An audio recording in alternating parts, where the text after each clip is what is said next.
할렐루야, 귀한 아침입니다. 오늘은 3월 19일 금요일 마태복음 24장 35절 말씀 읽겠습니다. 하늘과 땅은 없어질지라도 내가 한 말은 결코 없어지지 않을 것이다. 계속 예수님께서 종말의 징조들에 대해서 이야기를 하고 계십니다.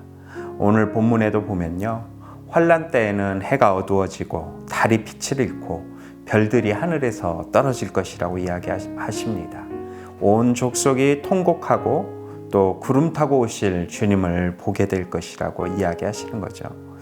심판하고 택하신 자를 모으시는 주님께서 또 그들에게 사랑을 베푸시고 또 은혜를 구하시지만 그럼에도 또 죄에 대한 징벌이 있고 죄에 대한 심판이 있음을 오늘 말씀을 통해 알 수 있습니다. 그러면서 사람들은 계속 과연 세상 끝에 이 종말의 때에 어떤 징조가 있고 또 어떨 때 예수님이 오실 것인가를 의문을 가지고 있었죠. 그런데 예수님께서는 무화과 비유로 설명하십니다. 이스라엘에서 무화과 나무를 보면서 여름이 오는 것을 알 수 있듯이 종말의 징조나 그 상황들을 보면 그 때를 알 수 있다는 거죠. 자연의 변화를 통해서 그 시기를 알 수 있는 것처럼 종말에 보여지는 여러 징조들을 분별하고 구별할 수 있는 성도의 영적인 눈이 있을 때 종말의 때를 알 수 있다는 것입니다. 사랑하는 귀한 성도 여러분, 세상을 한 발짝 떨어져서 봐야만 그 때와 시기를 구분할 수 있습니다. 도시에 살다 보면요, 특징이 있어요. 백화점에 가면 시계와 창문이 잘 보이지 않는다고 하죠. 왜냐하면 시간 가는 줄 모르고 상황이 바뀌는 줄 모르고 쇼핑을 하도록 하기 위한 것이라고 합니다.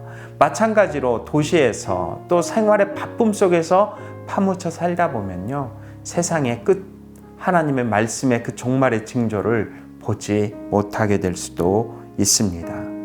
사람들의 지혜는 세상의 끝을 알 수 있다라고 말합니다.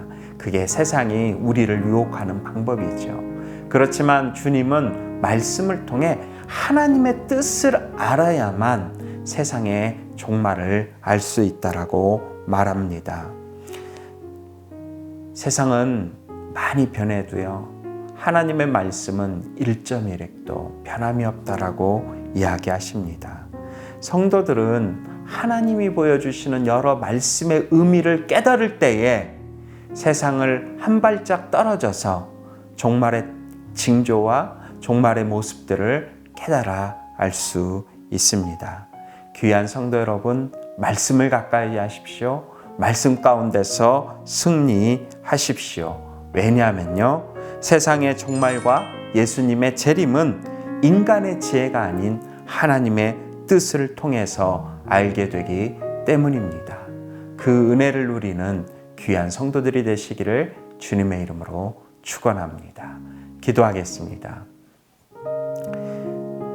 사랑의 주님, 세상의 눈과 가치를 쫓아서 세상의 속에서 종말을 두려워하는 인생이 아니라 1.1획도 변함없는 주님의 말씀을 붙잡고 세상을 바라보며 하나님의 뜻을 구분하여 분별할 수 있는 믿음의 성도들이 되게 하여 주시옵소서.